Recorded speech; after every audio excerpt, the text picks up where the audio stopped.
When I was about 6 or 7 years old, I built this massive Lego tower at my grandparents' house. We had all sorts of bins of Lego from years and years of all the grandkids getting sets. I wanted to see just how tall I could make this tower. It ended up being about 6 feet tall. It had a big wide base at the bottom that sharply tapered up to almost like a spire that went up and up and up and up. It was so tall that I had to get a stool and then eventually asked to borrow a stepladder just to reach the very top of it. But what stuck out to me the most from that was that it stayed up the whole weekend. In spite of me running around, in spite of family being in town, in spite of all the cats messing with it all weekend. You know, back then I didn't know what engineering was or knew what structural integrity meant. I just knew that it felt right. Lego taught me how to think long before I even knew that that's what it was doing. It taught me how to test things, how to fail quietly, and how to break it all down and try it all over again. It taught me that there's no such thing as the right way, just a way that works. And you know, honestly, I think that stuck around with me far longer than the bricks have. This little kit right here, it's what kicked off this whole video idea. It's tiny, it's simple. Look, it cost about as much as a cup of coffee. And yet, it still feels like the Millennium Falcon. And that's just good design. I've loved Star Wars for just about as long as I can remember. When I first saw A New Hope as a kid, it absolutely rewired my imagination. It wasn't just the story, it was this world that they had built. It felt so lived in, everything felt scratched and dented and real, as if I could reach out and actually touch it. And I've never stopped loving Star Wars. I saw all the prequels in the theaters when I was younger, and as soon as they made the sequels, I was there day one to go watch it in the big screen. The Millennium Falcon has always had a special place in my heart. Not because it was perfect, far from it. And over time, that love turned into stuff. Lego kits, lightsabers, art, toys, coffee mugs. Definitely not because I need more stuff, but because they're like chapters in my life. One night after finishing this dark Millennium Falcon build, Emma looked over to me and said, "Wouldn't it be cool if we made the little one as big as the big one, but with the same number of bricks?" And immediately, I knew that that was a problem that I wanted to have. Now this video isn't about adding more detail. It's all the same shapes, same proportions, just a slightly different scale. But when you scale something up, you run into issues that are typically hidden at a smaller scale.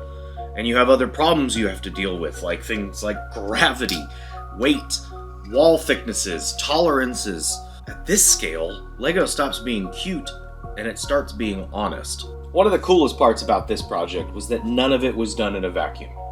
The internet is full of insanely talented people who just share their work, their models, their designs, their experiments.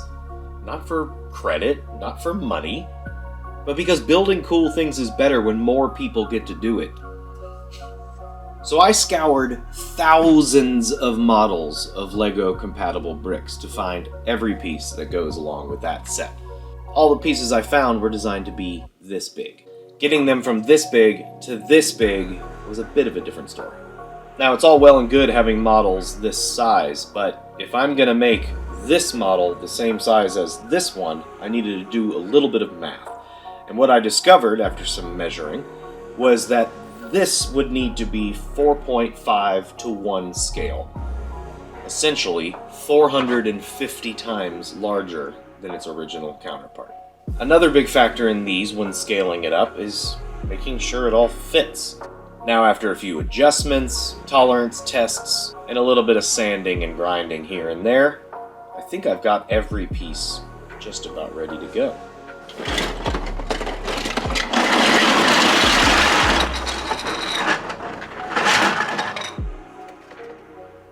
Now, all of this was printed on my Elegoo Centauri Carbon.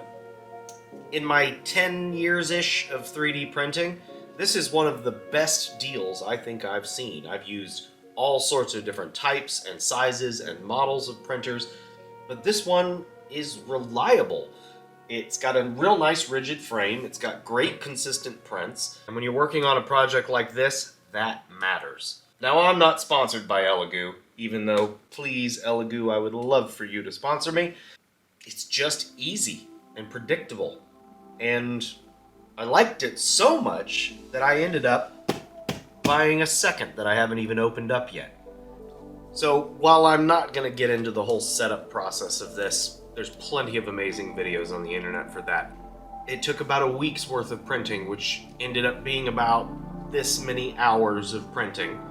And it took about 5 full rolls of 1 kilogram filament.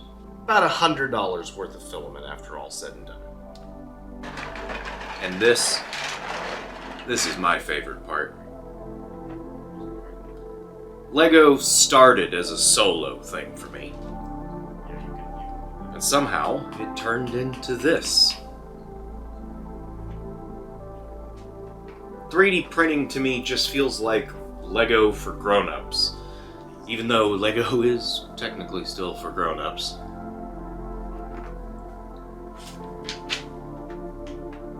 It's that same mindset, that same joy you get, just with slightly louder tools.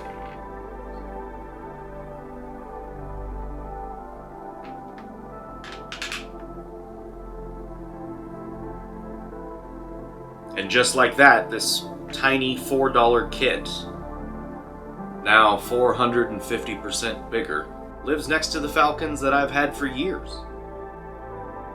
And I love that.